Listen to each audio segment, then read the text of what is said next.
You have said that you were naturally shocked that this happened right in your community, but you weren't necessarily surprised. Why?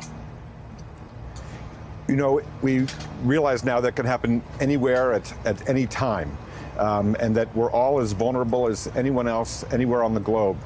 And so we've just become almost inured to it. It rips at the heart of our community and at our conscience as a country, but we know all well that we're all on the firing line these days. You talked about President Trump's comments about the lack of security. You said they were tone deaf. Can you explain that? What prompted that reaction? You know, I think the notion that we would all be safer if there were just more guns around us, if every one of our places of worship and all of our children's schools simply had armed guards or armed teachers, or if we, rather than dealing with the cause of this hate and this turn to violence, were to simply arm more of us, that would be the solution, simply misunderstands the responsibility each of us has, and the president in particular, to lead us in the direction of peaceful coexistence and a world that reflects our highest values rather than a supercharged sense of defensiveness. The president has said he wants to come visit the Pittsburgh area. We're still waiting on exact details on that. But this morning, Savannah on the Today Show asked Rabbi Myers at Tree of Life whether he would welcome that. I want to play you what he had to say.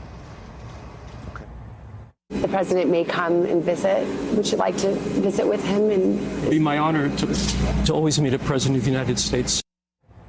Now, that's Rabbi Myers, but others in the community where you are have said no, they don't want the president to come until he denounces white nationalism and anti-Semitism more forcefully. So I ask you, where are you? Do you want the president to visit or not?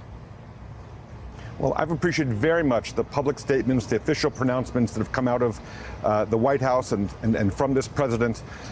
But I also know that he really has become a symbol of division in the country because the way in which he says the right thing on one hand and then winks and nods and at his rallies foments anger and stirs people up and plays to our worst passions and instincts. So I'll leave that to him and to the leadership, the political leadership of our community as to how that arrangement should be handled.